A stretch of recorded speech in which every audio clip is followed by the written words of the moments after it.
안녕하셨어요? 네. 반갑습니다. 시작을 하고 나니까 뭔 일이든지 그러죠. 어떻게 우리가 어떻게 해서 18주나 만났는지 나는 처음에 시작할 때 이거 18주면 언제 다 할까 그랬는데 벌써 18째 주가 됐습니다. 이렇게 해서 인생은 매우 빠르게 지나가는 것 같습니다.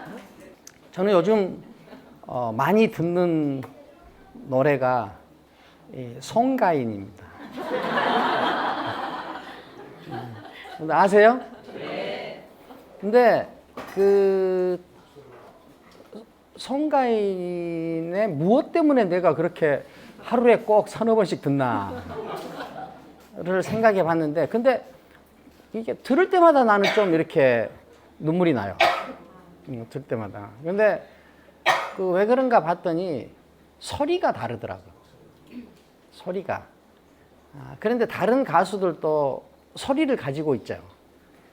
그런데 송가인은 소리를 압도적으로 잘 다루는 것 같아요. 여기서도 뭘 느낄 수 있냐? 우리가 무엇을 가지고 있는 것보다 그것을 얼마나 잘 다루느냐 하는 것이 문제죠. 인간은 세계를 다루는 존재로 등장했지, 세계에 그냥 묻히는 존재로 등장하지 않았어요. 특히 생활도 자기가 생활 속에 그것이 얼마나 푹 빠져 있느냐보다도 생활을 어떻게 잘 다루느냐 하는 것이 핵심이 되는 것 같아요. 그러니까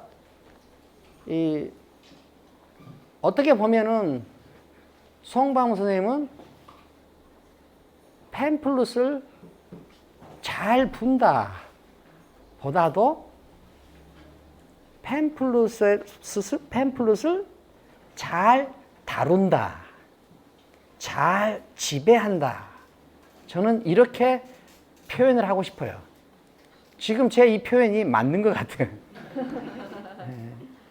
자, 그런데 이제 또 저는 가끔 이런 이야기들을 들어요. 왜 나한테 그런 이야기를 하는지는 잘 모르겠는데, 철학자보다 밭에서 일하시는 농사 지으시는 할머니가 더 철학적이다 라고 이야기를 해요.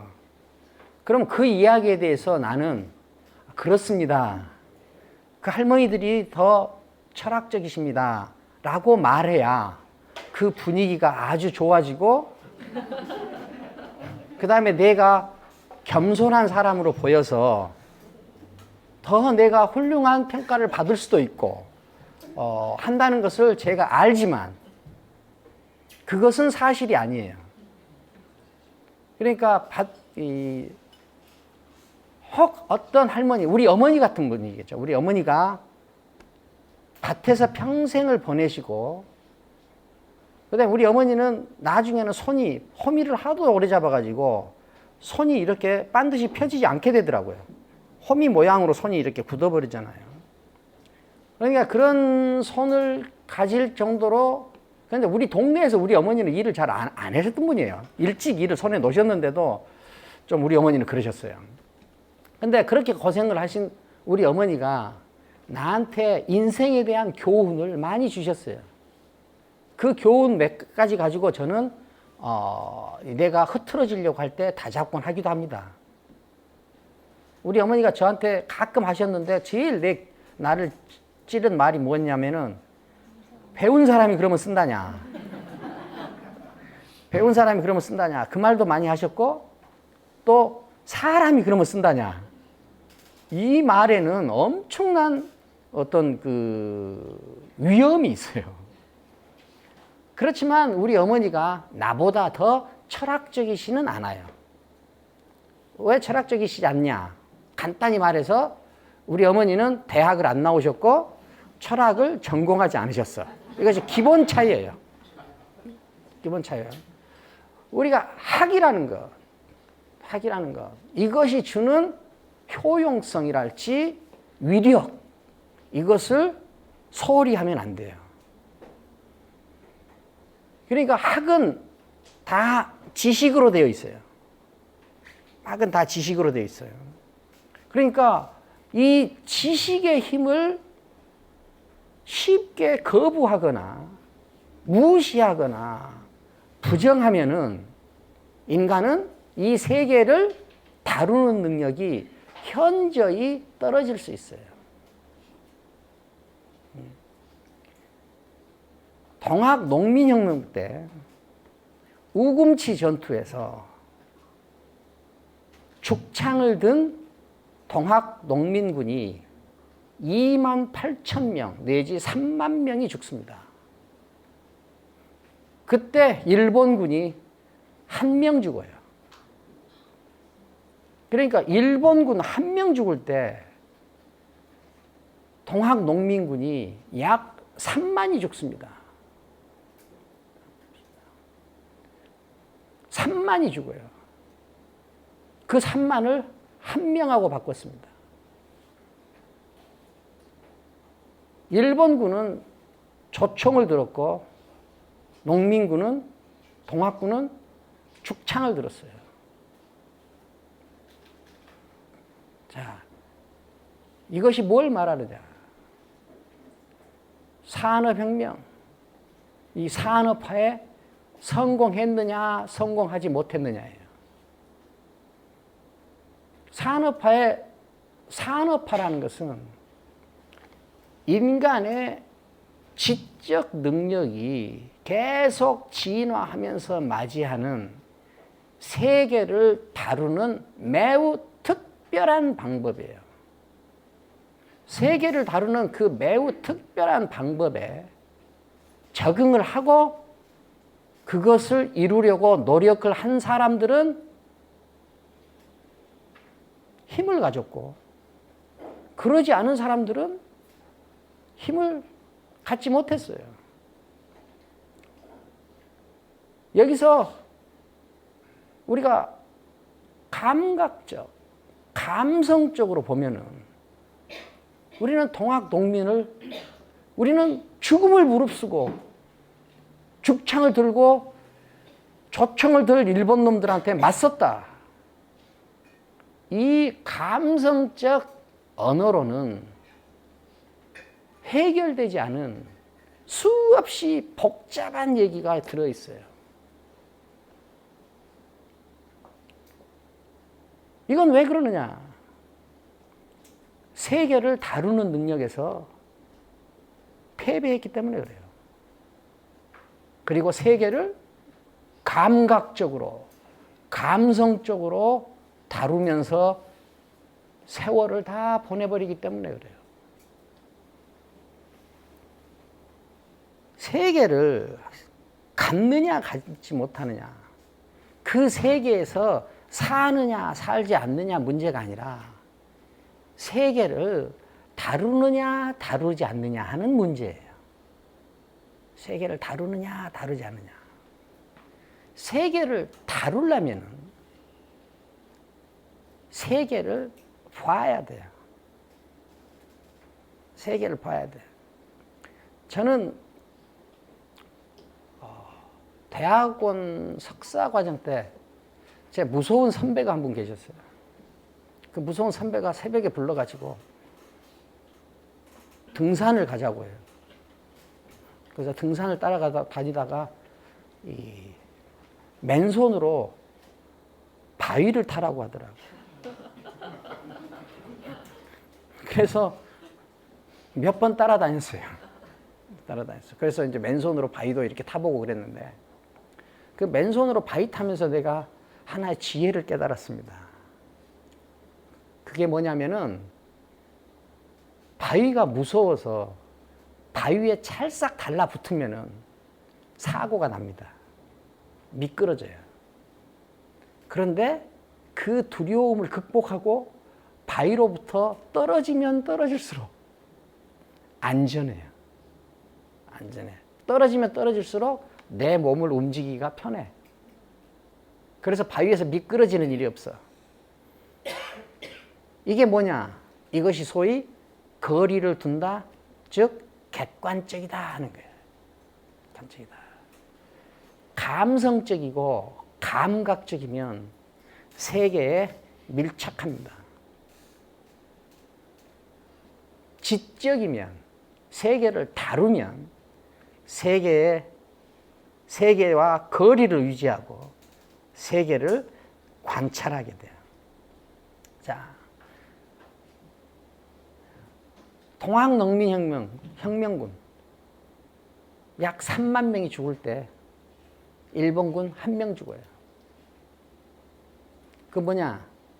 우리가 세계를 다루는 능력, 즉 산업화의 능력, 여기에서 뒤처졌기 때문에 그래요. 이건 뭐냐? 다시 말하면은 세계를 설명하는 능력, 다루는 능력에서 매우 뒤처졌다 하는 뜻이에요.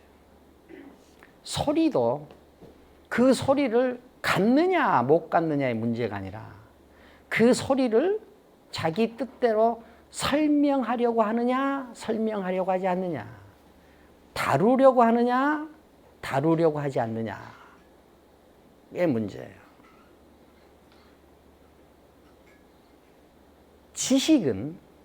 모든 지식은 이 세계 자체가 아니에요. 이 세계를 설명하는 거예요. 여러분들 결혼하신 분들한테 묻겠습니다. 여러분들, 여성분들은 남편분들을 사랑하시죠? 한 분도 대답을 안 하시죠.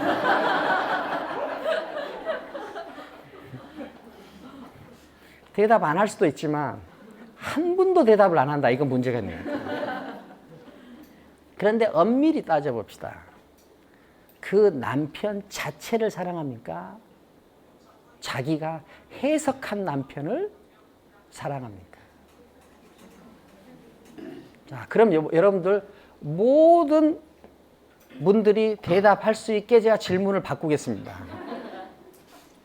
여러분들 남편분들을 미워하죠?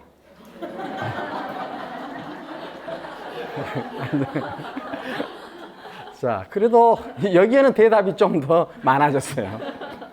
그러면 여러분들한테 이렇게 물어볼 수 있어요. 여러분들 남편 그 자체를 미워합니까? 아니면 여러분들이 해석한 남편을 미워합니까? 해석한 남편을 미워하죠. 자, 남자들에게 물어보겠습니다. 남자들한테는 물을 필요가 없어요. 남자들은 부인을 진심으로 사랑합니다. 그렇기 때문에 남자들한테는 저는 물을 필요가 없다고 생각하고 입장하겠습니다. 인간은 이 세계를 해석하는 존재예요. 다루는 존재예요.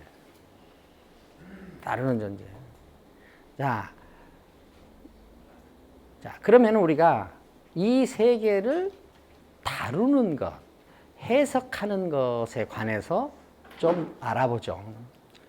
그럼 왜 인간이 세계를 해석하느냐? 이것부터 봐야 되겠어요. 인간이 사는 궁극적인 목적은 뭐예요? 인간은 왜 살아요? 살기 위해서. 그걸 우리가 약간 유식한 냄새가 나게 두 음절로 말해서 뭐예요? 생존이죠. 생존만큼은 그것 자체가 목적이에요. 그래서 인간이 하는 모든 행위는 다 생존의 질과 양을 증가시키는 거예요. 생존의 질과 양을 증가시키는 거예요. 제가 생각할 때는 심지어 자기를 학대하는 일도 그 학대를 통해서 생존의 질과 양이 증가된다는 어떤 병적인 확신이 있기 때문에 그렇다고 생각을 해요. 그래서 인간이 하는 모든 활동은 생존의 질과 양을 증가시켜요. 그러면 우리가 하는 모든 활동이 생존의 질과 양을 증가시키는 것이라고 한다면은 이때 생존의 질과 양을 어느 것이 더 증가시키는가 하는 것이 관건이 된단 말이에요. 그러면 이 세 개를 가지고 있는 것이 더 생존의 질과 양을 증가시키는데 도움이 되느냐, 아니면 그것을 해석하는 것이 생존의 질과 양을 증가시키는 거냐. 당연히 해석하고 설명하는 능력이 생존의 질과 양을 증가시키는 거야. 구체적인 물건, 구체적인 것, 어떤 것을 갖는 것보다 그것을 설명하는 능력을 갖는 게 훨씬 세요. 그래서 대한민국이 초기에 고도 성장을 할 때 대한민국이 대표적인 게 뭐예요? 지하 자원이 없다는 거 아니에요. 지하 자원이 없어도 대한민국이 발전했다. 그때 드는 게 뭐예요? 인적 자원이 있었다. 그 인적 자원은 뭐예요? 세계를 설명하려는 욕망을 가진 존재예요. 그러니까 뭐예요? 교육에 많이 투자하고 대한민국은 많은 교육을 받는 사람들로 탈바꿈했어요. 그러면서 우리나라 국민들은 다 세계를 설명하는 능력을 일정 수준 이상으로 갖게 된 거예요. 그래서 이렇게 발전한 겁니다. 자, 그러면 세계를 설명하는 능력이 세계 자체를 가진 것보다도 세다. 이건 우리가 다 합의를 봤죠. 그러면 설명하는 사람들 사이에서는 누가 더 세냐? 설명을 하나하나 구체적인 사례를 가지고 설명하는 사람이 세겠어요? 하나들 사이에 있는 원칙이나 규칙을 갖고 있는 게 세겠어요? 규칙이죠. 그래서 우리는 뭐냐? 인간은 원리를 발견해. 원리, 규칙, 패턴. 그러니까 설명하려는 능력이 센데 그 중에서도 설명을 잘하는 사람이 더 세지는데, 설명을 잘하는 사람들은 하나하나 설명하는 사람들이 아니라 그 하나하나들 사이에 있는 규칙, 패턴을 가지고 설명한다. 그것을 우리는 보통 그 수준이 높아지면 우리는 그것을 원리라고 말하는 거예요. 원리. 그래서 원리를 가지고 인간은 설명하기 있어요. 원리를 가지고 설명하는 것은 뭐예요? 세계 속에 푹 잠기기 위해서예요. 세계를 해석하고 다루기 위해서예요. 해석하고 다루기 위해서요. 물리학이 됐든 생물학이 됐든 화학이 됐든 철학이 됐든 다 이것은 뭐냐? 이 세계를 다루는 고도의 지적 체계를 말하는 거예요. 그러면은 이 지식은 눈에 보여요, 안 보여요? 지식이 눈에 보여요, 안 보여요? 설마 여러분들 지금 집에 있는 책을 생각하고 보인다 이렇게 말하는 거죠. 자, 지식은 눈에 안 보여요. 눈에 안 보여. 구체적인 것들은 눈에 보이고 만져져. 눈으로 보고 구체적으로 만지고, 눈에 보고 구체적으로 만지고 하는 것을 우리는 그런 행위를 하는 것을 우리는 무엇을 사용한다고 그래요? 감각을 사용한다고 그러죠. 감각. 그러면 눈에 안 보이는 것은 무엇을 가지고 다뤄요? 눈에 안 보이는 거 뭘 가지고 다뤄요? 지식은 뭘 가지고 다뤄요? 이렇게 다양한 대답이 나오면 안 돼요. 지식은 안 보이는 거는 뭘 가지고 다뤄요? 뭘 가지고 접촉해? 막 암호가 나오고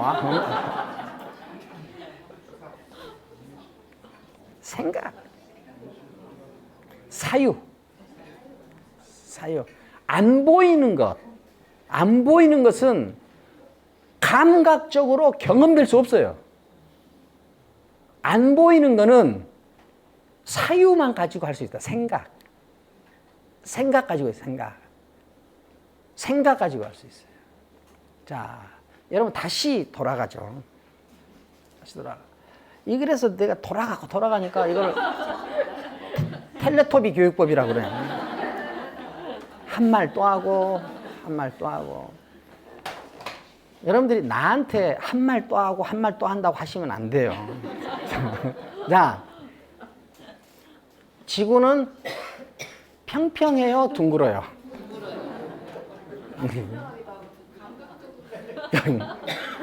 평평하기도 하고 둥글기도 하다고 하면 한 대 맞아야 돼. 자, 감각적으로 보면 평평하고 가만히 생각해 보면 둥글어요. 감각적으로 보면 평평해. 지적으로는 둥글어. 그러니까 지적이라는 말은 가만히 생각해 보는 일하고 매우 가까워요. 가만히 생각해 보는 거. 그러면 감각적인 사람은 가만히 생각하는 능력이 떨어지는 사람이고, 지적인 사람은, 세계를 설명하려고 하는 사람은 가만히 생각해 볼 줄 아는 사람이에요. 아시겠어요? 그런데 왜 사람들은, 자, 왜 우리는 그러면은 지적이어야 돼요? 왜 가만히 생각해야 돼요? 가만히 생각하지 않으면 왜 안 돼요? 왜 우리는 가만히 생각해 봐야 돼? 왜 그래요? 왜 가만히 생각해야 돼?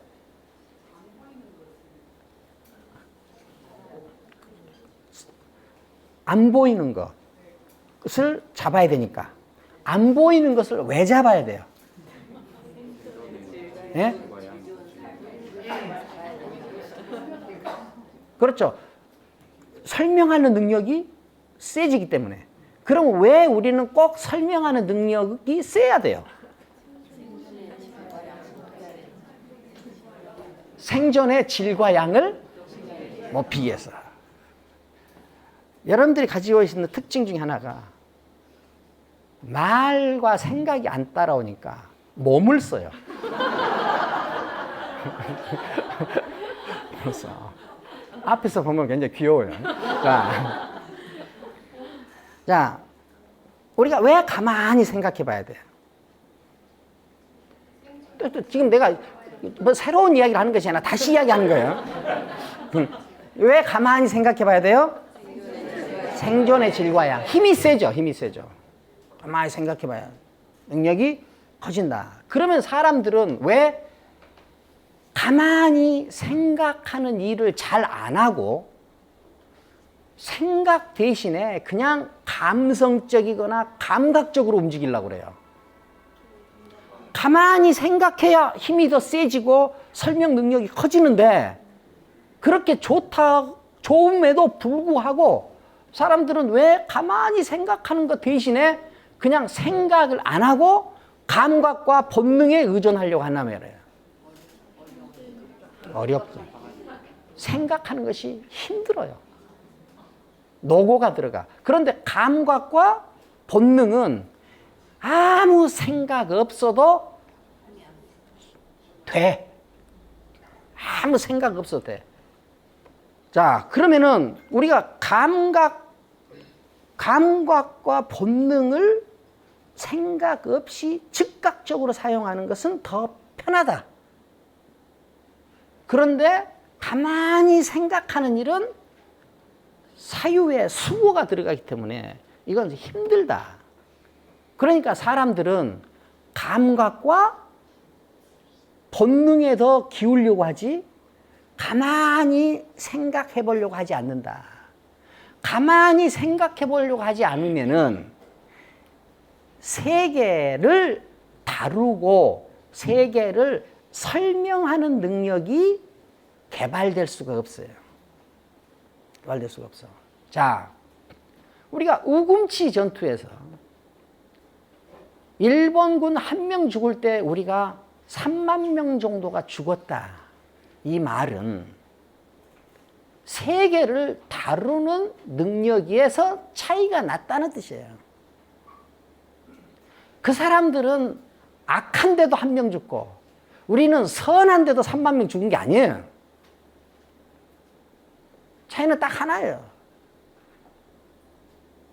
세계를 다루는 능력에서 차이가 났다는 뜻이에요. 그 사람들은 그 시점에서 세계를 잘 다루는, 가만히 생각해 보는 능력을 배양했고, 즉 지적인 능력을 배양했고, 우리는 가만히 생각하는 능력 대신에 감각과 본능 혹은 감성에 의존해서 살아서 세계를 통제하고 설명하는 이 능력을 준비하지 못했다, 이런 뜻이에요. 모든 과학기술 문명은 세계를 설명해 놓은 것이에요. 세계 자체가 아니에요. 이 말은 좀 헷갈릴 수 있지만 세계를 설명하는 능력이 구체적으로 표현된 것이 과학기술 문명이에요. 세계를 감각과 감성과 본능적으로 밀착하려는 의지가 드러난 것이 아니라 세계와 일정한 거리를 유지하면서 세계를 설명하고 다루려고 하는 의지가 구체적인 결과로 나타나는 것이 총이고 대포고 군함이고 하는 거예요. 조총 그냥 어쩌다 나온 게 아니에요. 그냥 어쩌다 나온 게 아니에요. 세계를 설명하고 다루려는 의지가 구체적으로 표현된 거예요. 이 의지가 있는 사람들은 새로 전개되는 세계의 흐름에 맞춰서 거기서 뭔가 새롭게 설명하려고 그러고 새롭게 다루려고 하고, 이런 의지가 없는 사람들은 이미 있는 것만을 다루려고 해요. 이미 있는 것만을 다루려고 하죠. 지금 급박하게 돌아가는 이 세계 속에서 지금 우리가 잠시 깊게 생각해 봐야 돼요. 우리는 지금 세계를 설명하고 다루려는 의지를 잘 훈련받았는가? 아니면 우리는 아직도 감각과 감성에 휩싸여 있는가? 하는 것을 깊게 생각해 봐야 돼요. 감각과 감성에 휩싸여 있으면 힘을 갖기가 매우 어렵습니다.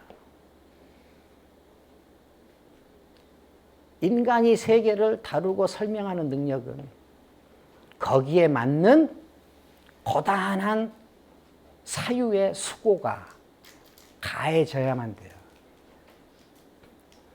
학이라는 것은 이 지적 노력이 특별한 체계로 정리된 거예요.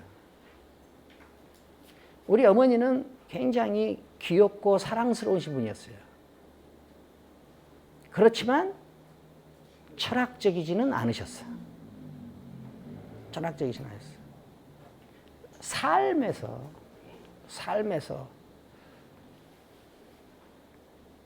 삶의 경험에서 나오는 어떤 지혜들, 이런 것들이 값어치는 있으나 이것이 지적 체계를 갖춘 것으로까지 평가할 수는 없다. 그래서 철학자들이 아무리 우스워도 철학자보다 밭에서 일하시는 할머니가 더 철학적이다 라고까지 할 정도는 아닌 것이다.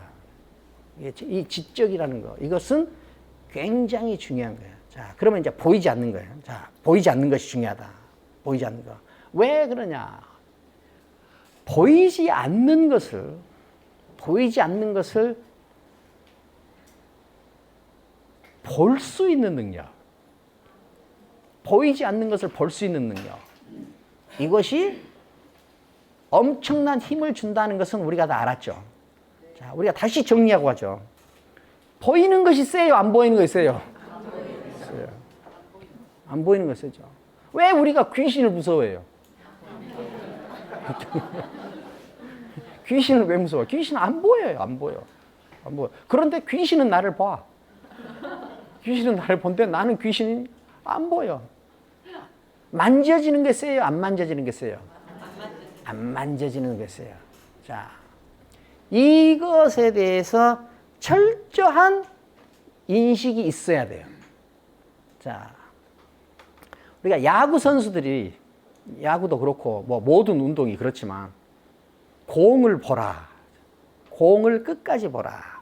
공을 끝까지 보라는 이야기를 해요. 공을 끝까지 보라. 그러면은 그 공을 끝까지 봐가지고 공을 잘 칠 수 있죠. 끝까지 봐야. 그런데 그 타자가, 야구로 봅시다. 타자가 그 공을 볼까요? 아니면은 공이 날아오는 궤적을 볼까요? 공이 날아오는 궤적을, 공 속에 공의 궤적이 담겨 있어요. 공을 끝까지 본다 이 말은 뭐냐? 공의 궤적을 놓치지 마라 이 말일 거예요. 저는 야구를 한 번도 안 해봐서 모릅니다. 자, 우리가 감각적으로 보이는 것은 뭐냐?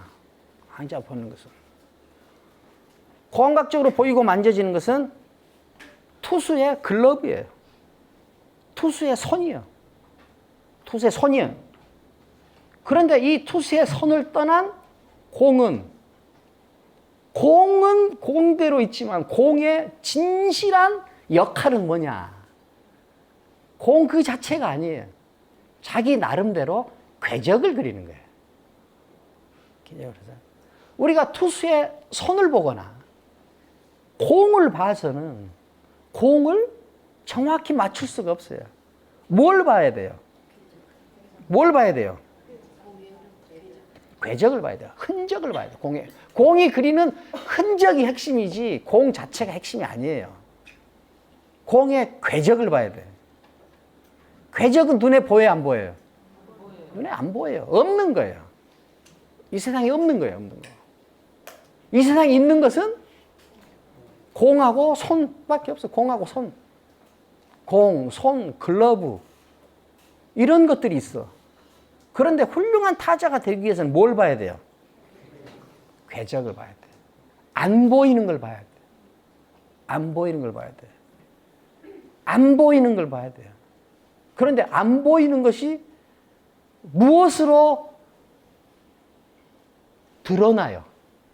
보이는 걸 통해서 드러나. 보이는 거. 공과 손을 통해서 드러나. 바보들은 공과 손만 보고, 힘 있는 사람들은 공과 손이 그리는 궤적을 봐요. 이것을 우리는 의미라고도 하고 가치라고도 하고 어떤 사물의 이면이라고도 하고 하는 거예요.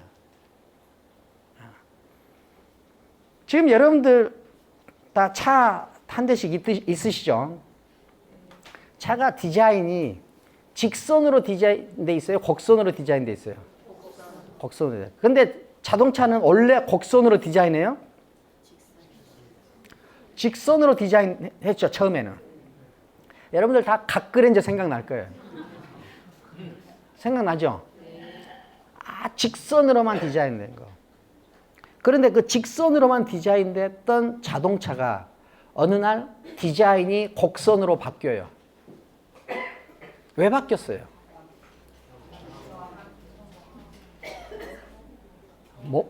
몸을 안 쓰고 말해보세요. 자, 여러분들 머릿속에 공기 저항,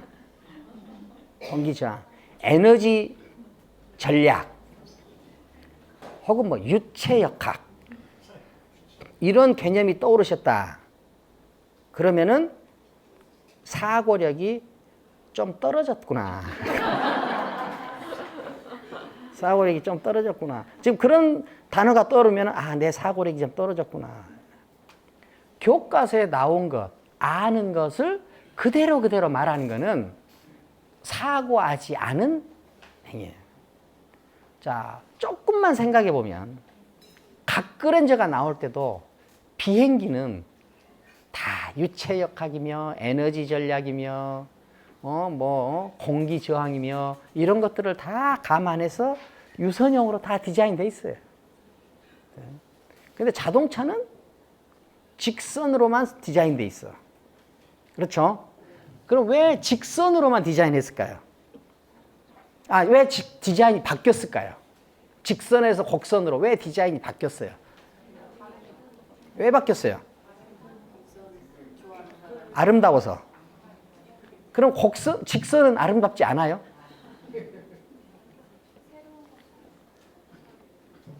그러면 직선은 아름답지 않으냐? 자, 곡선이 아름다워요. 그러면 아름다움을 인간이 나중에 발견했을까요? 왜 아름답지 않은 것 같고 살다가 왜 직선에서 곡선으로 바뀌어요?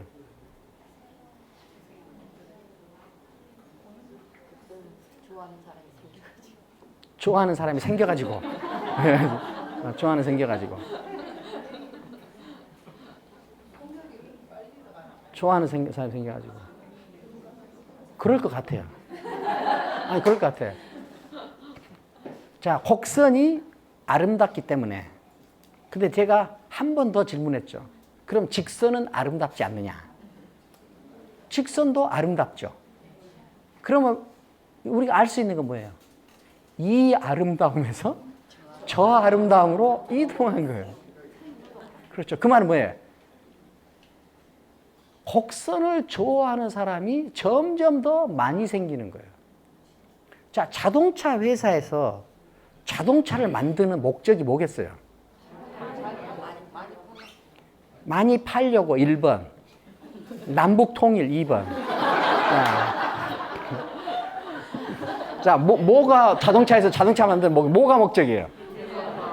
1번이 2번이에요? 1번이죠. 많이 팔기 위해서.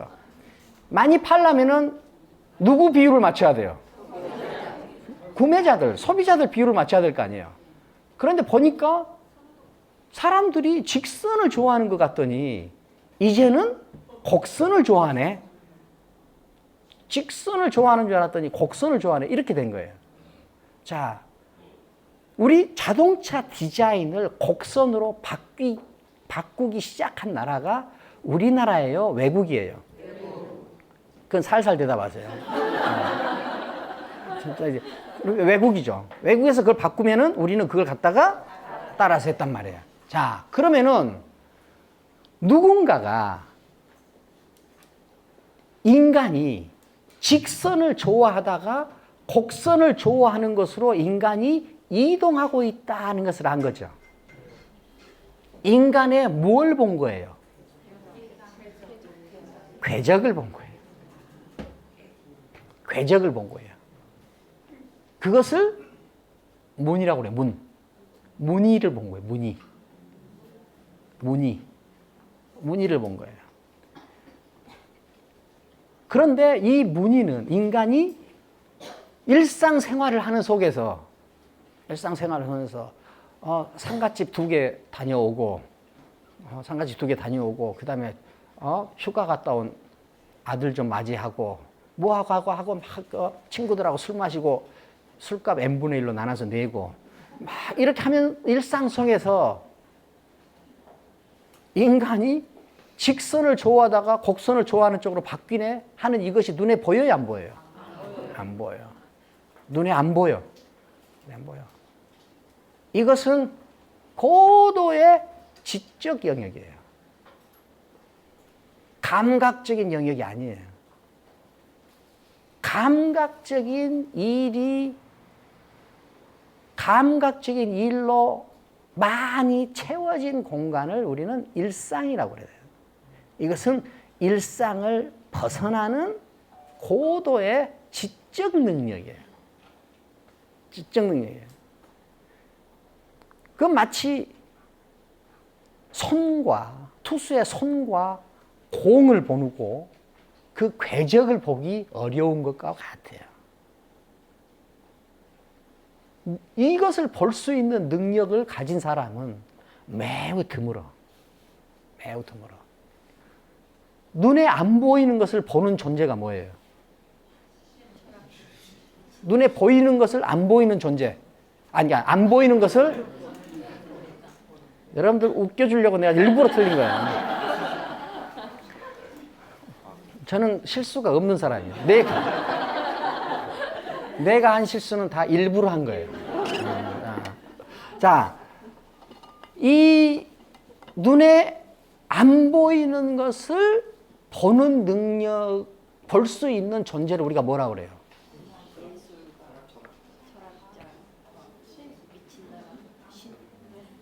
귀신.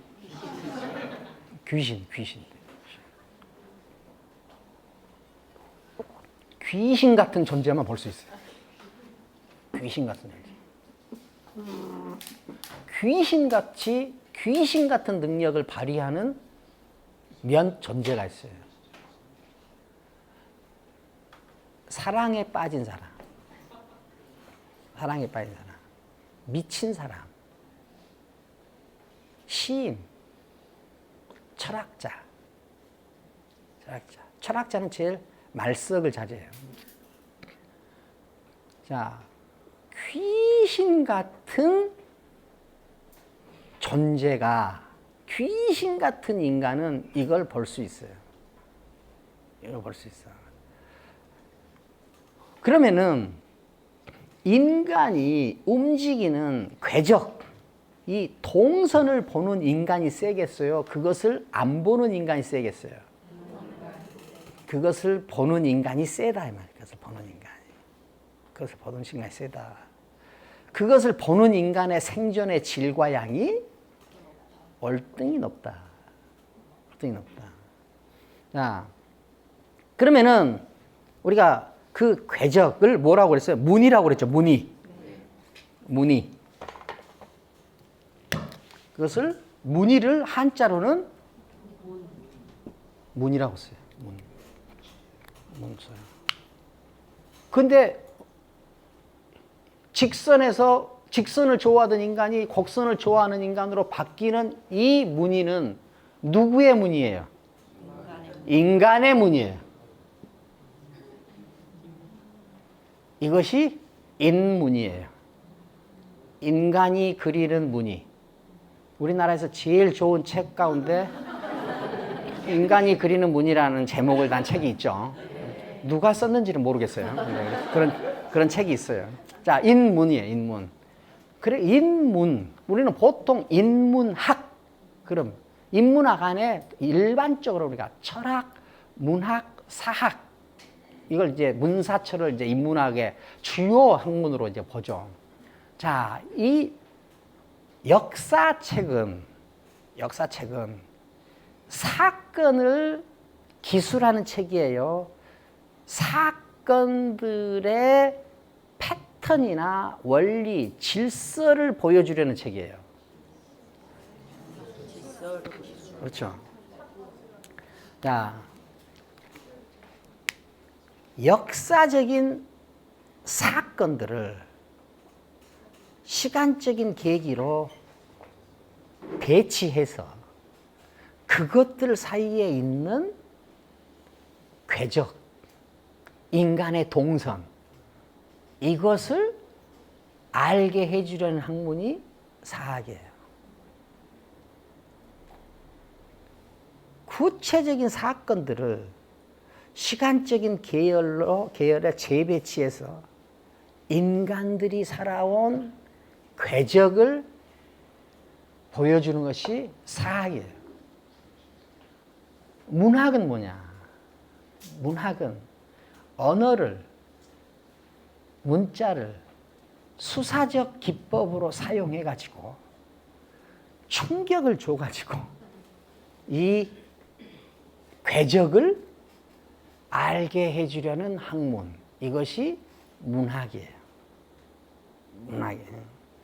그래서 이 문학적 성취라는 것은 인간의 흐름, 궤적이 얼마나 승화된 상태로 표현됐느냐, 표현되지 않는 것이 가치지, 얼마나 사람들한테 감동을 주느냐가 가장 중요한 가치는 될 수 없어요.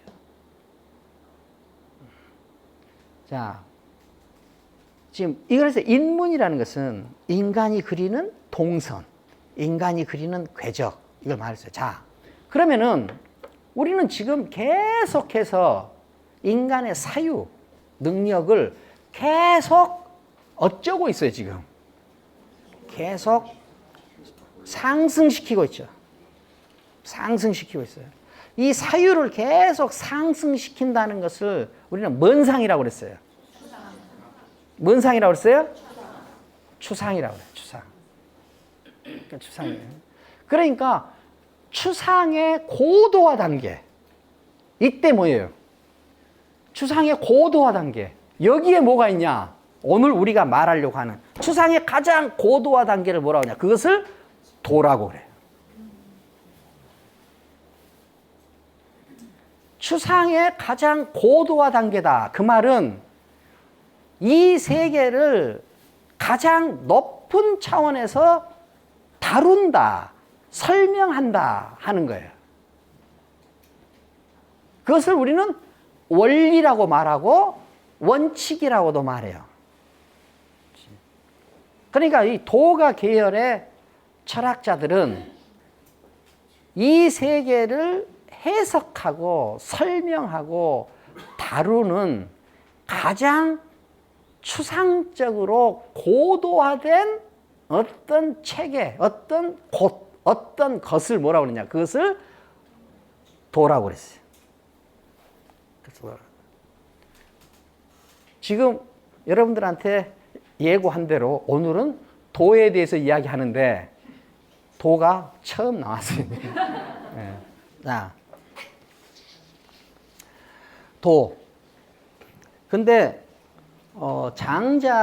노자의 도는 매우 분명하게 이해가 돼요. 선명이 돼. 노자에서는 도라는 글자를 들으면은 네 글자를 동시에 떠올릴 수 있어야 된다고 그랬죠. 그 네 글자가 뭐예요? 유무상생. 그렇죠? 우리가 불교의 공 하면 네 글자를 동시에 떠올려야 돼요. 뭐예요? 뭐였어요? 여러분들 집에 가서 공부하시는 거예요, 안 하시는 거예요?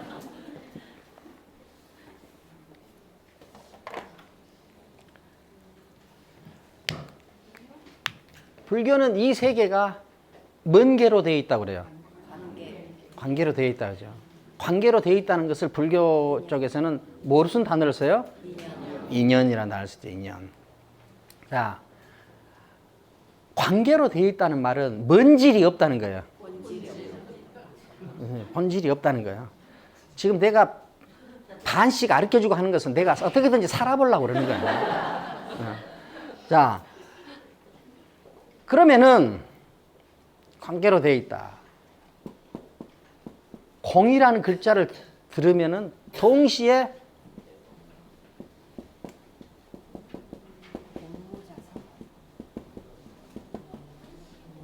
법무자산. 처음 들었어요? 누구예요? 처음 들었던. 이제는 이렇게 당당하게.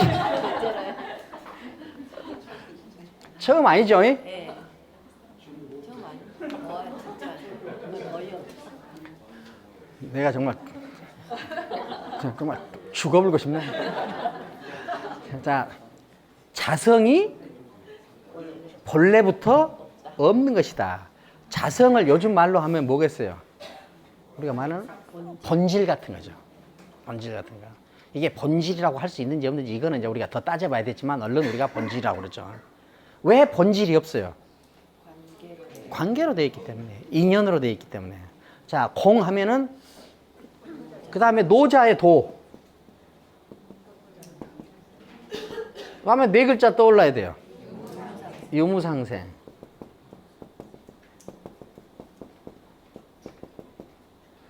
그 다음에 주역의 도.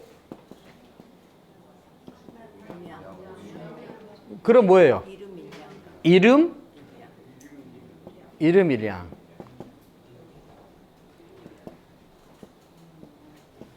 이렇게 떠올라야 돼요. 법무자성이라는 말을 공이라는 글자로 표현한 거예요. 이 세계 실제 있는 상태, 실제 상태는 법무자성이에요, 공이에요? 법무자성이에요. 유무상생에서 실제 있는 거는 유무상생이에요, 도예요? 도가 있어요, 유무상생이 있어요? 유무상생. 아, 여러분들이 화낼 일이 아니에요, 지금.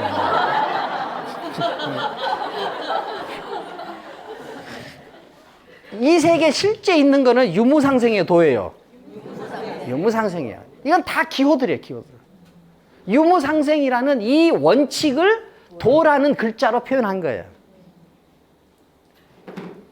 이 세계에 실제 있는 거는 이름일양이에요, 도예요? 이름일양. 도는 없는 거예요, 도. 그냥 실제 있는 원칙은 이름일양이에요. 이름일양. 근데 이름일양이라고 계속 말하면 복잡하니까 그냥 도라고 하는 거예요. 자, 지금 무슨 말인지 아시겠죠? 자, 이렇게 보듯이 노자는 이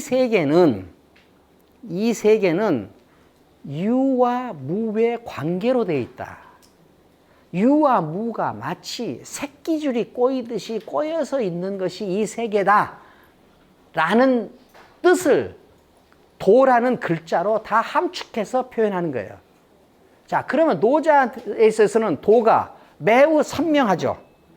그렇죠? 그런데 장자는, 자, 노자는 이 세계는 유무상생이다. 반야학에서는 이 세계는 법무자성이다. 그 다음에 주역에서는 이 세계는 이름일양이다. 장자는 이 세계는 뭐로 되어 있다는 거예요?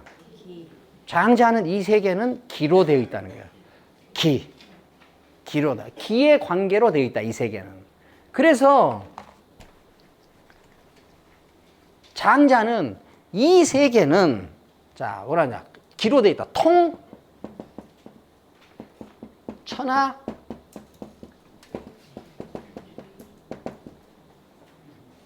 이게 천하를 관통하는 것은, 천하를 관통하는 것은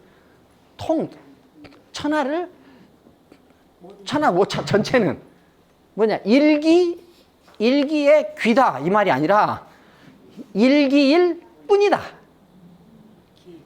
일기일 뿐이다 이 말이에요. 그러니까 이 세계를 관통하는 것은 기일 뿐이다. 기일 뿐이다. 그러니까 이 세계는 기로 되어 있다. 모든 것은 다 기로 되어 있어. 모든 것은 기로 되어 있어. 기 중에서 제일 큰 것이 음과 양이에요. 보이는 형태를 갖고 있는 것 중에서 제일 큰 거는 천지. 기 중에서 제일 큰 거는 음양. 이렇게 말해요. 자, 이 세계를 관통해서 하는 것은 전부 기다. 그러니까 사람도 말이에요. 사람도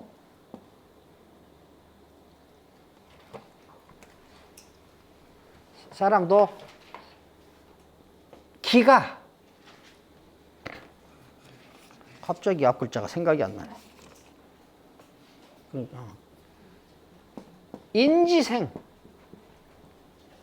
사람이 생기는 거, 사람이 사는 거, 인지생. 기지,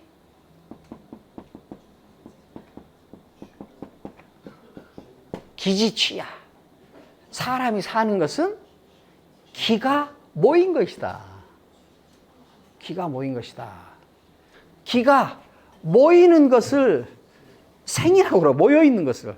여러분들은 지금 살았어요, 죽었어요? 살아 있으면 기가 모여 있는 거고, 상태고. 기가 흩어진 것을 죽는 것이라고 한다. 이거 뭐야? 이 세계의 모든 것은 다 기의 연합으로 되어 있다. 기의 연합으로 되어 있다. 기의 연합으로 되어 있다. 그런데 기의 연합으로 되어 있는데 기가 모이는데 들쑥날쑥, 자, 산이 높은 것, 산이 된 거죠. 산이 되는 것도 기가 모인 거죠. 그러니까 그리고 또 뭐예요? 뭐 이 세상에 존재하는 것은 다 기가 모인 거 아니에요? 기가 모인 건데 그 기의 모임이라는 것이 뭐라고 말할 수는 없지만 어떤 근본 원칙에 의해서 모이고 흩어진다고 본 거예요.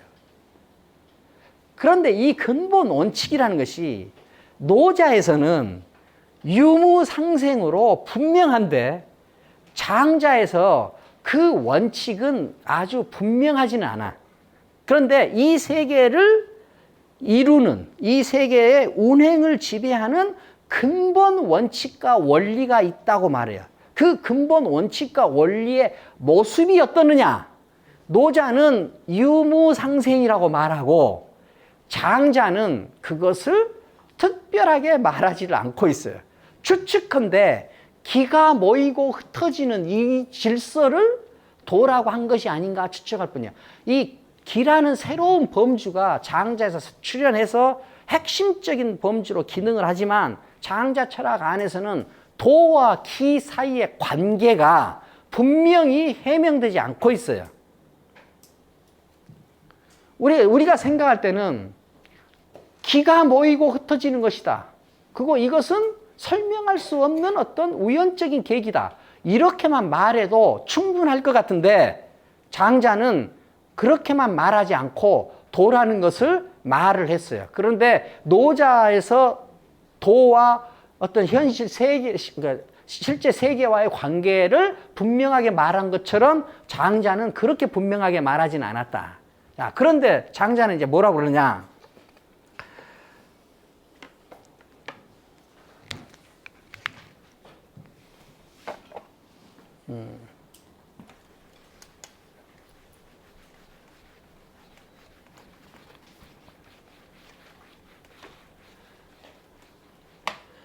여기서 이제 이 기는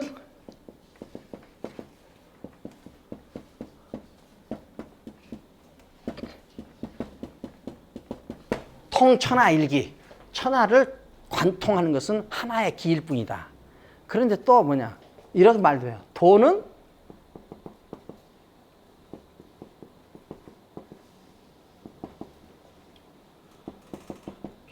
도는 도 입장에서 보면 통해서 모든 것이 똑같다. 모든 것이 다 똑같다. 이렇게 해요. 그러면은 자, 우리가 앞에서 우리 제 은사님 이야기하면서 또 리우샤오간이라는 철학자 이야기도 했죠. 그리고 내가 번역한 장자 철학이라는 책도 여러분들한테 보여줬죠. 거기서 그 리우샤오간이라는 학자는 도에는 두 가지 의미가 있다 이렇게 말을 해요. 한 가지 의미는 세계의 근원을 설명하는 거고 한 가지 도는 최고의 인식 단계를 설명한다.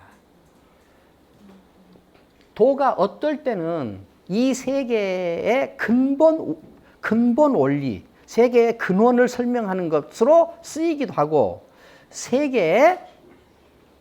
이 세계의 최고 높은 단계의 인식으로 또 쓰인다. 이 두 가지다. 이렇게 말을 했어요. 그런데 저는 어떻게 보냐면은 이 두 가지가 한 가지다. 이렇게 보는 거예요. 이 두 가지가 한 가지다. 자, 오늘 조금 시간이 지나도 되겠어요? 네, 좀 지나도 되겠어요. 왜냐면 이거는 하고 해야지 한 달 이상을 우리가 노니까. 서양에는 그 화이트 헤드라는 철학자가 있어요. 화이트 번역하면 백두예요. 번역 뭐 최진석이 아니라 화이트 백두, 아주 하얀 머리라는 이름을 가진 철학자인데 그 철학자는 서양 철학의 역사 전체가 플라톤이라는 철학자의 각주 풋노트다라고 말을 해요. 그러니까 서양 철학은 플라톤 철학을 해석하거나 플라톤 철학을 설명한 것을 조금 더 확장한 것일 뿐이다. 이제 이렇게 그만큼 플라톤이라는 철학자가 서양 철학자에서는 아주 위대한 큰 별과 같은 사람이다. 이런 뜻이죠. 플라톤은 이 세계를 둘로 나눠요. 이 세계는 보이고 만져지는 세계가 있고, 이 세계는 보이고 만져지는 세계가 이 세계가 근거를 두는 추상적인 존재 자체의 세계가 있다. 그렇죠? 그것을 이제 여기를 본체의 세계라고 그러고, 여기를 이제 현상계라고 그러는데, 이 본체의 세계를 뭐라고 플라톤은 말하냐면은 이데아의 세계라고 그러고, 이데아 글자 자체도 우리가 아이디어하고 비슷하죠. 이데아 세계고, 여기는 이제 뭐 피노메넌, 현상계야. 자, 그러면은 우리가 이것도 교탁이죠. 근데 여러분들 머릿속에 이것까지 안 생긴 교탁들이 여러 개 있죠. 다 다르게 생겼는데 그것을 교탁이라고 그래요. 그렇죠? 그러면 다르게 생긴 모든 것을 가능하게 해주는 가장 높은 단계의 어떤 이데아가 있다. 그러니까 이 이데아가 현상 속으로 이 구체화된 거, 이것이 세계다. 그러면 이 이데아는 변하는 세계겠어요? 안 변하는 세계겠어요? 안 변하는. 현상계는 변하는 세계, 안 변하는 세계야? 변하는 세계죠. 유한한 세계고, 여기는 유한하지 않는 세계고. 그러니까 여기가 참 세계다, 이렇게 말하는 거예요. 그런데 이거는 뭐냐? 이 세계가 가능한 근본, 본체죠. 본체의 세계죠, 이거는. 그 다음에 이거 현상은 이 본체의 세계에 의탁해서 존재하는 가변적 세계예요. 자, 여러분들은 이데아예요, 아니에요? 아니죠. 이데아를 닮아 있을 뿐이요. 그리고 여러분들은 완벽해요, 완벽하지 않아요? 완벽합시다, 우리. 근데 어쨌든 플라톤에 의하면 완벽하지 않아. 왜? 여러분들은 변하고, 또 제가 확실히 아는 건데 여러분들은 다 죽어요. 유한해. 그러니까 이제 이것은 완벽하지 않다고 본 거예요. 그런데 그러면 이게 세계가 존재하는 근원이기도 하죠. 그다음에 근데 이거는 세계가 존재하는 근원에 닮아 있을 뿐이에요. 그렇죠? 그런데 우리가 안다고 할 때는 이것에 접촉하는 것을 안다고 하지 않아요. 그러니까 이데아에 접촉할 때만 플라톤은 이것을 안다고 그래. 지식의 영역으로 넣어. 그래서 이걸 뭐라고 하냐? 에피스테메. 그러니까 이데아를 아는 것을 에피스테메라고 그래요. 이것을 아는 것은 뭐라고 하냐? 그것은 독사라고 그래요. 독사. 기어다니는 독사가 아니라 독사. 이 독사는 뭐예요? 억견 혹은 의견 이런 거죠. 억견, 의견. 그 다음에 이거는 뭐야? 어떤 원리, 원칙에 대한 인식. 그래서 인식론을 뭐라고 그러냐? 알맹한 학문을 에피스테몰로지라고 그래요. 이것과 합니다. 자, 그러면은 우리가 어떤 단계에서 알은 현상에 대한 알미 아니라, 현상에 대해서 아는 것은 알미 아니죠. 알면 어떻게 돼요? 이데아의 세계를 아는 것을 알미라고 한단 말이에요. 자, 우리가 앞에서 얘기했듯이 아주 일치하는 것은 아니지만 우리가 유비를 해보면은 우리가 선과 공을 보는 것은 알므로 부족하죠. 무엇을 알아야 알므로 충분해요? 궤적을 봐야 알므로 충분하다. 궤적으로. 그래서 진짜 지적인 대상은 궤적이, 공이 아니라 선이 아니라 궤적이죠. 우리가 지적인 대상을 선이나 공으로 보더라도 그 선이나 공을 지적 대상으로 보는 이유는 선이나 공 속에 그 궤적이 감춰져 있기 때문에, 들어있기 때문에. 이 선이나 공을 보면서 거기 감춰진 궤적을 보는 일을 우리는 뭐라고 그러냐? 대상의 이면까지 본다. 이면을 본다. 이렇게 말해요. 자, 그러니까 어떤 존재는, 어떤 최고 높은 어떤 이 세계 존재의 근원은 이 세계의 존재의 근원으로도 기능하지만 인간이 도달하는 가장 높은 단계의 지적 대상으로도 존재한단 말이에요. 뭔지 아시겠어요? 그러니까 자, 그러면은 우리가 왜 그러면은 이 플라톤은 왜 이 이데아의 세계를 알아야 된다고 말했냐? 이데아의 세계를 알아야 인간의 영혼이 정화된다고 본 거예요. 이런 것을 알아가지고는 인간의 영혼이 정화되지 않아. 인간의 영혼이 탁월한 능력을 발휘할 수가 없어요. 그래서 인간의 영혼이 정화되고 제대로 된 인간이 되려면은 현상 하나하나, 즉 감각적인 영역 안 것을 이해하는 것이 아니라 그 감각적인 것들을 설명하는 어떤 높이에 그 감각적인 것들이 존재하는 어떤 궤적 가지고 혹은 의미, 가치 이것을 이해해야 인간의 영혼이 정화된다고 본 거예요.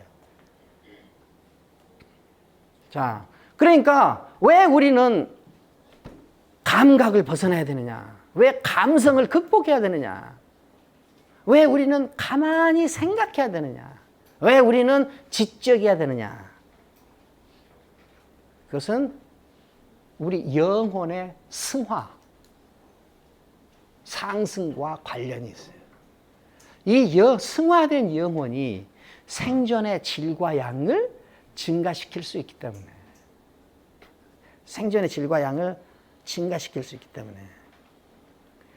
자, 노자는 이렇게 말합니다. 자, 그래서 이 세계를 관통하고 있는 것은 천하를 관통하는 하나의 기일 뿐이다. 그런데 도는 또 이 세상에 있는 것을 모두 평등하게 본다. 똑같은 것으로 본다. 똑같은 걸 본다. 이렇게 이야기해요. 자, 그러면은 이때 도는 구분해서 말하면은 어떤 세계의 근원으로서 도예요? 최고 인식 단계로서 도예요? 최고 인식 단계로서 도다. 그런데 이것을 리우시하고 하는 둘을 구분해서 말하고 있지만 내가 볼 때는 구분되는 것이 아니다. 구분되지 않는 것이다 하는 것이 이제 무슨 큰 뭐 별난 관점이 아니다. 제가 그냥 이렇게 이제 말하는 거예요. 자, 이 장자는 또 이렇게 말합니다. 이렇게 볼게요.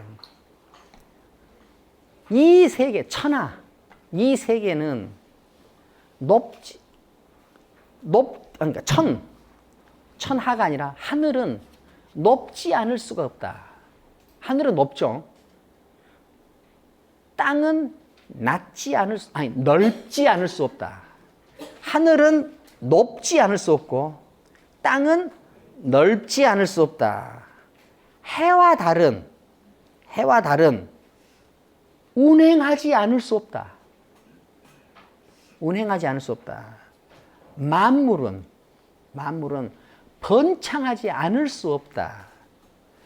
이런 것은 다 도 때문이다. 이렇게 말해요. 도 때문이다. 하늘이 높고 땅이 넓고 만물이 번창하고 일월이 운행하는 것은 다 도 때문이다. 자, 도라는 존재에 대해서 이야기를 하고 있죠. 이거는 뭐예요? 이거는 구분해서 말한다면은 이것은 세계의 근원으로서 도예요? 인식으로서의 도예요? 근원으로서 도죠, 이거는. 자, 일화지소대. 도라는 것은 뭐냐? 일화지소대.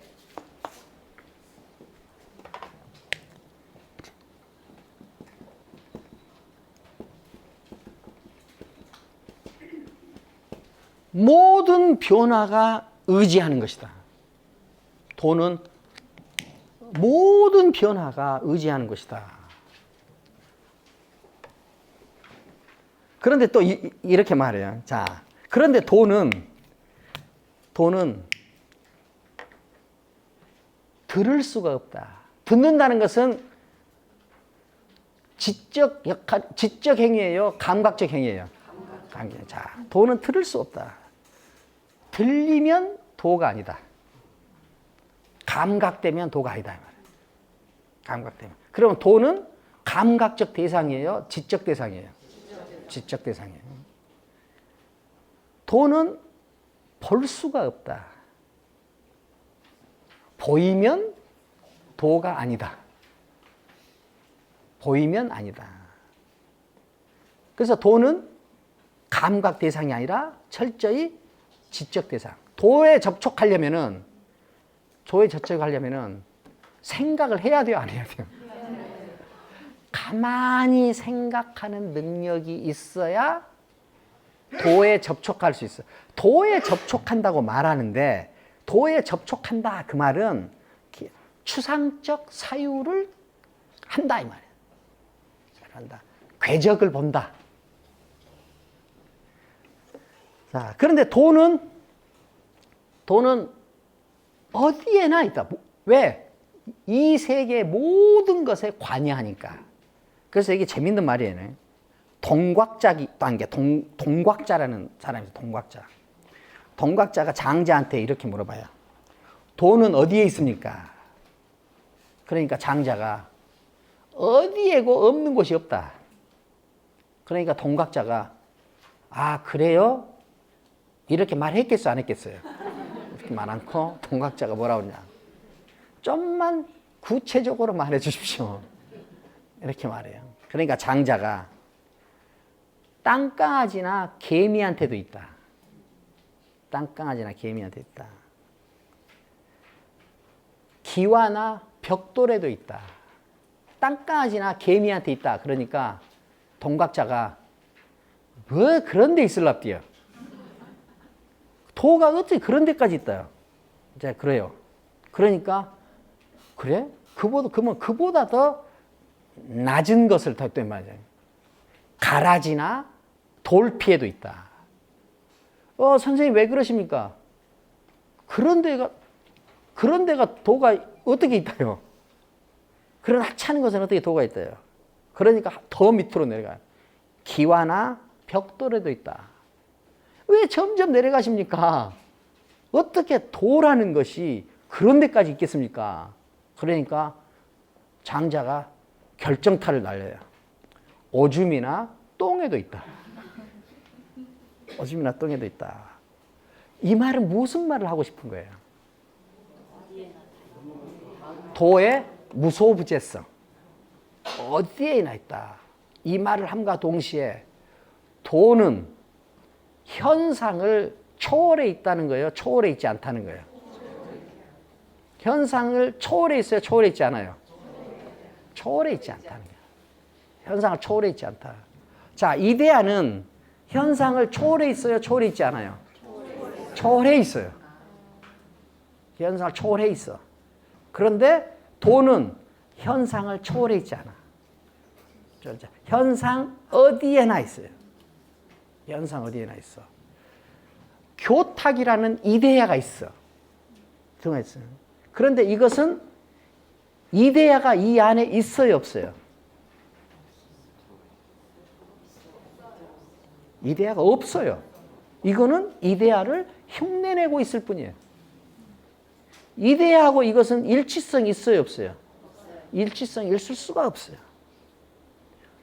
겨우 닮아있기 때문에 이데아는 완벽하고 이것은 부족해. 그런데 장자에서는 도하고 기와장하고 구별이 안 돼. 똥하고 오줌하고도 구분이 안 돼. 구별이 안 돼. 거기 안에 도가 그대로 들어있어요. 그러니까 여기서 우리가 충분히 이해할 수 있는 건 뭐냐. 장자의 도는 이 세계와 구별돼서 초월적으로 존재하는 것이 아니다. 왜 초월적으로 존재하면 안 되느냐. 이 도라는 원리는 무엇의 작동을 지배하는 거예요? 기의 작동을 지배하는 기. 기의 작동. 그런데 이 세계에 존재하는 모든 것들은 다 기의 취산으로 되어 있어요. 그렇기 때문에 도는 이 세계를 초월해서 존재할 수가 없어요. 자, 지금 우리가 노자에서처럼 도가 무엇이라고 분명히 말할 수는 없지만 기의 운행을 지배하는 어떤 질서라는 것 정도는 알 수 있어요. 그런데 도는 이 세계 어디에고 있다. 어디에고 있다 할 수 있죠. 그 다음에 이 도는 어디에도 있는 대신에 감각 대상은 아니에요. 지적 대상이에요. 사유의 대상이에요. 그러니까 감각적으로 포착된다면 그것은 도가 아니다. 자, 무엇인지 왜 그러는지 모르는데도 그러한 것이다. 돈은. 왜 그런지도 모르는데 그러한 것이다. 자, 이제 도라는 것이 어떤 것이다 하는 것은 조금 이제 감이 잡히시죠? 감각적으로 감이 잡히셨어요? 지적으로 감이 잡히셨어요? 좋았어요. 네. 우리가 그러면은 도는 앞에서 왜 이 도 이야기를 하냐면은 도는 어디에 감추어져 가지고 도가 드러나지 않는가? 그 문장이 나왔죠. 도는 어디에 감추어져서 드러나지 않아요? 소성. 구분하고 작은 어떤 관점에 갇혀 있기 때문에. 그것은 도는 드러날 수가 없다. 이런 거 했죠. 자, 우리가 좀 정리하는 차원에서 자, 오늘은 우리가 중요한 날이기 때문에 전부 집에 안 가기로 해요. 우리가 보이지 않는 것, 만져지지 않는 것, 이것이 보이는 것, 만져지는 것보다 훨씬 세다는 걸 알았죠. 그렇죠? 그러면은 인간은 보이는 것을 갖는 존재예요? 보이지 않는 것을 향하는 존재예요? 보이지 않는 것을 향하는 존재. 인간은 보이지 않는 것을 향하는 존재예요. 인간은 경험되는 곳에 있는 존재예요? 경험한 적 없는 곳으로 가는 존재예요. 경험한 적 없는 곳으로 가는 존재예요, 인간은. 그런데 인간이 다 그러느냐? 그렇지 않아요. 그렇지 않아.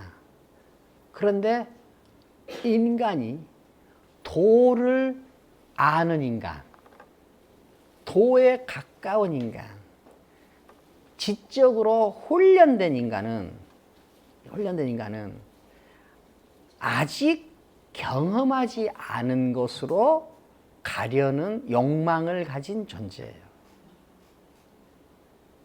아직 경험되지 않은 것으로 가는, 아직 경험되지 않은 것은 나한테 불안해요? 안전해요?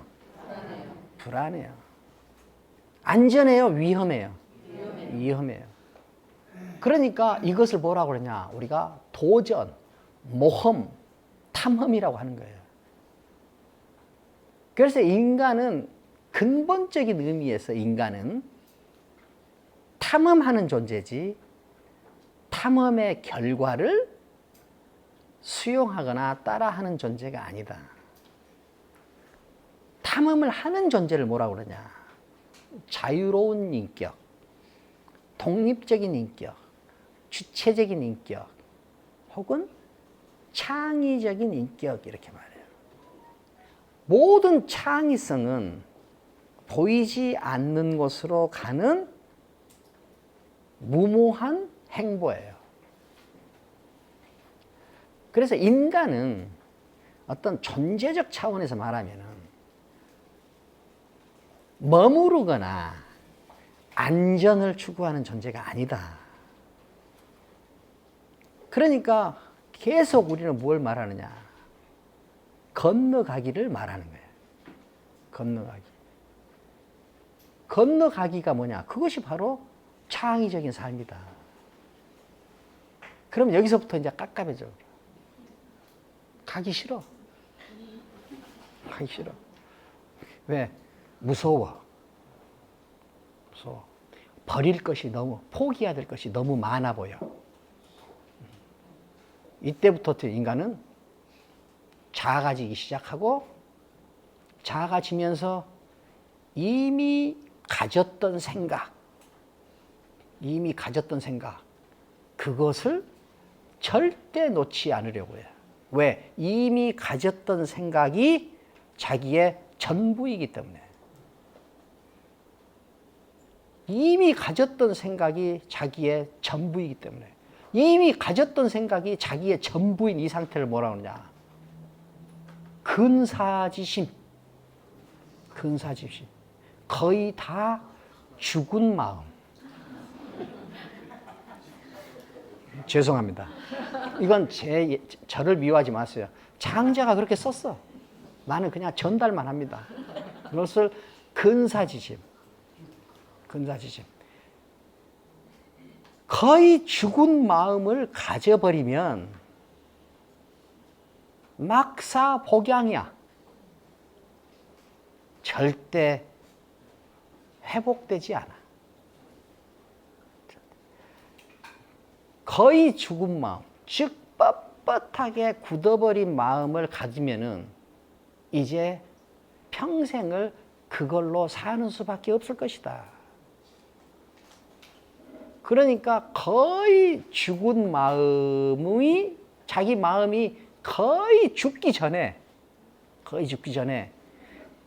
조심해라.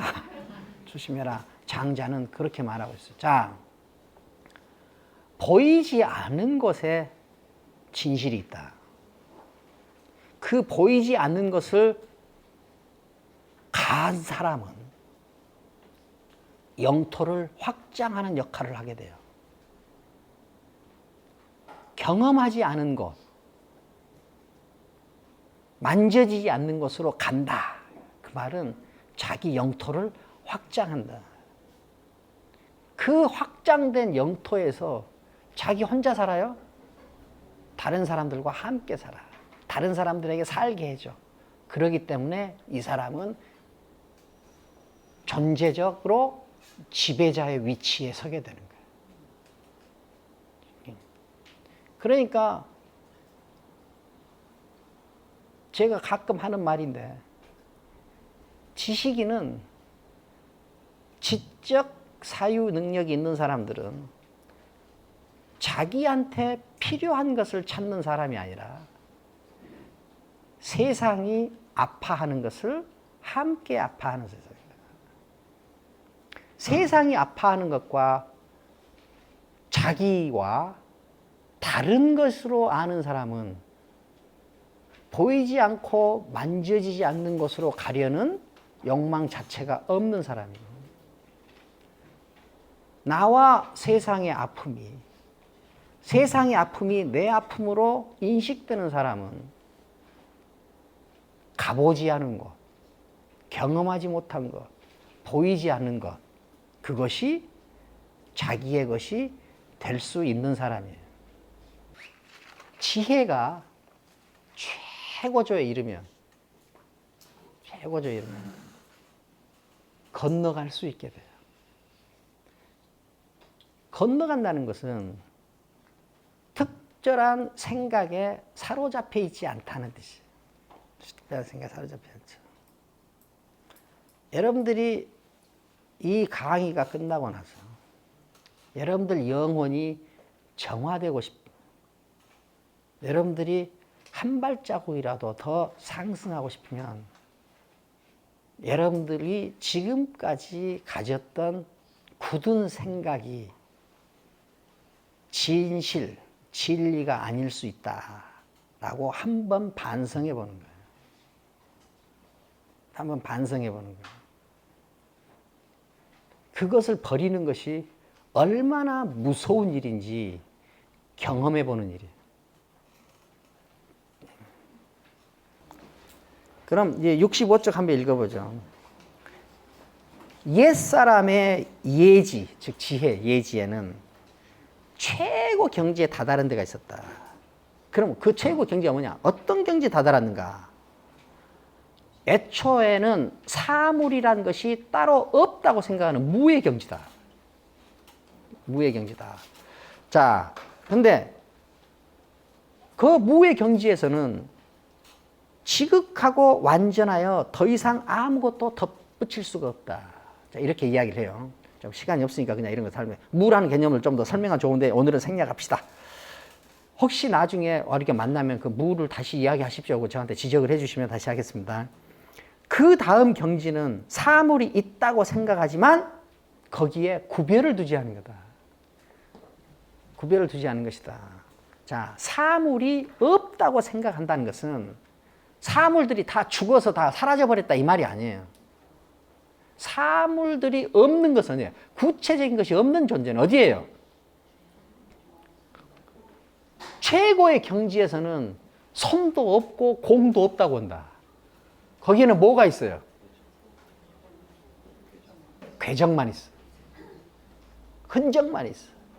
보이고 만져지는 것이라고는 없어. 여기가 무의 경지예요. 무라는 것은 무엇이 하나도 없이 소멸되거나 제거된 상태가 아니라 감각되는 것이 없는 상태. 흔적만 있는 상태. 흔적만 있는 상태. 이거 무의 상태예요. 그러니까 최고 경지에 이른 사람은 공도 안 보고 손도 안 보고 몸만 봐요. 궤적만 봐.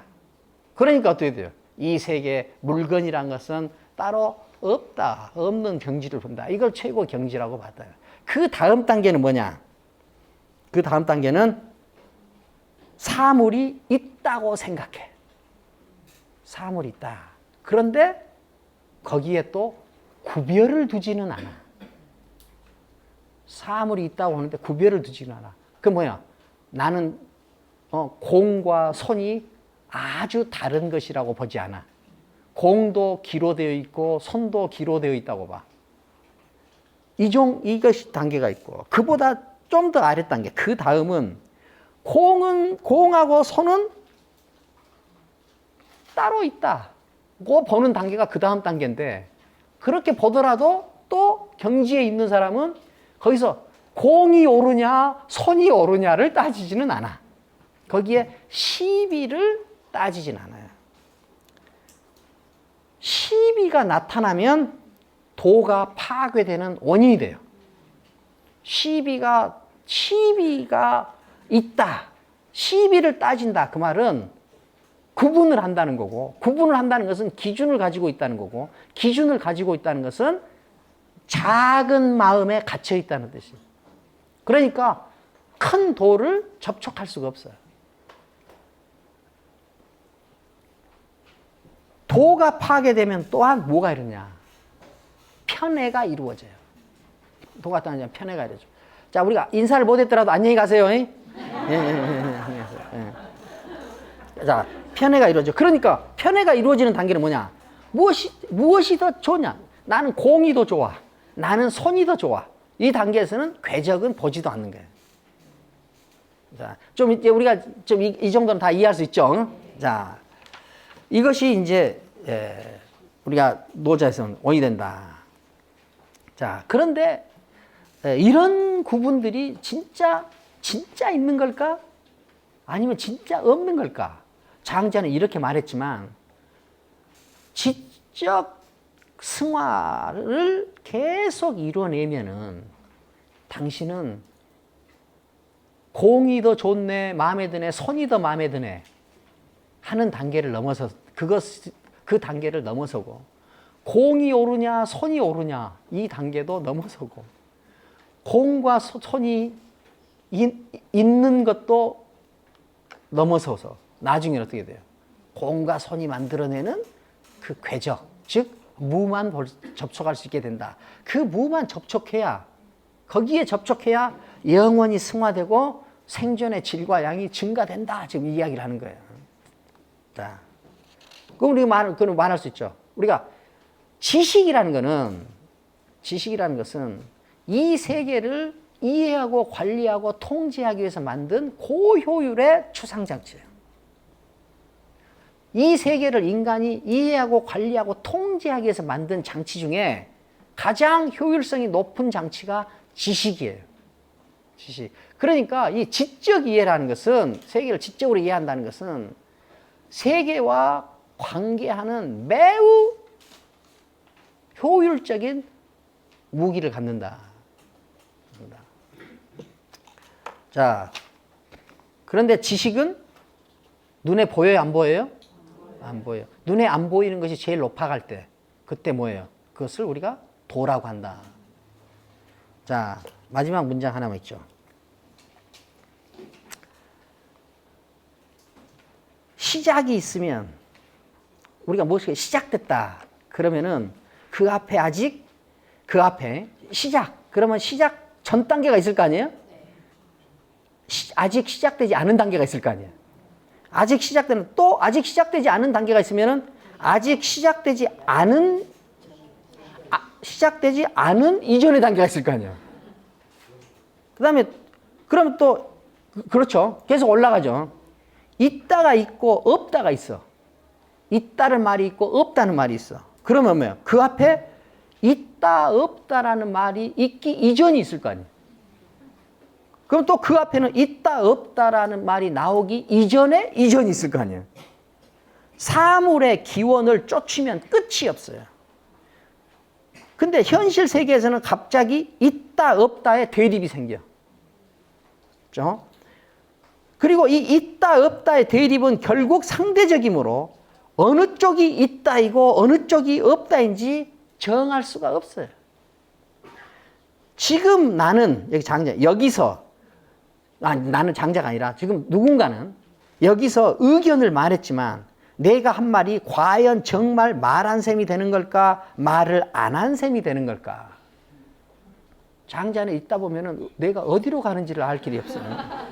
자, 여기서 우리가 앞 대목만 오늘 우리가 주제와 관련되죠. 어떤 시작을 말하면은 시작 이전이 있고 시작 이전에 이전이 있고 시작 이전에 이전에 이전에 이전이 있어. 있다 없다가 있으면 있다 없다가 있기 이전이 있고 그 이전에 이전이 있고 이전에 이전에 있어. 장자는 여기서 이런 유의 무한 소급 계속 위로 올라가는 이런 것들을 말해줘요. 이런 것들을 장자가 말하는 목적은 뭐냐면은 이 소급돼서 이 소급이 멈추는 어떤 궁극적인 근원을 잡으려고 하는 게 아니라 이 소급을 계속 해 나가면서 인간의 지적 이해력 이것을 계속 상승시키거나 확장시키는 것을 목적으로 해요. 시작이 있으면 시작 이전이 있고 시작 이전에 이전이 있고 시작 이전에 이전이 있고 계속 올라가. 그러면은 이 무한소급이 끝나는 어떤 지점을 발견해서 그것을 세계의 근원으로 잡으려고 하는 것이 아니라 우리의 지적 이해를 점점 이 세계에 대한 이해 이것을 점점 상승시키는 것을 목적으로 하는 것 같다. 그래서 우리한테는 시선을 상승시킨다는 이 사실이 우리한테 중요한 거지. 상승돼서 그 끝이 어디인가를 아는 것이 중요한 것이 아니다. 반야 바라밀다에서 여기서 저기로 건너가는 것, 그것 자체가 진리지. 건너가서 어디로 도달하는 것이 목적이 아니다. 그러니까 지혜는 건너가는 것이 목적이다. 건너가는 행위 자체가 진리다. 라고 말할 수 있어요. 건너가는 행위를 통해서 어디에 도달한다는 것이 상정되면 건너가는 행위는 하나의 수단으로 남고 그래서 우리한테 뭐예요? 지속 건너가기만 한다. 이 지속 건너가기를 통해서 즉 장자에서 말하면 시작에서 멈추지 않고 시작 이전을 생각하고 시작 이전을 멈추지 않고 시작 이전의 이전을 생각하고 하는 이 과정은 전부 위로 건너가게 장자는. 그러면 이 위로 건너가기만 하는 이것을 통해서 인간은 궁극의 자유를 맛볼 수 있다. 이 세계에는 건너가기만 있지 건너가기가 도달하는 그곳이 따로 있는 게 아니다 라는 말을 우리가 여기서나 저기서나 다 하고 있지 않는가라고 우리가 생각해 볼 수 있겠어요. 자, 이 건너가기가 나한테는 무엇이어야 하는가? 무엇인가? 내 일상에서 그것은 어떻게 구현되고 있는가 하는 것을 생각하고 자각하는 일이 자기 영혼의 능력을 키우고 영혼을 정화하거나 승화시키는 일에 매우 중요한 일이다 하는 것은 우리가 알아야 되겠습니다. 자, 18강은 여기서 마치겠습니다. 감사합니다.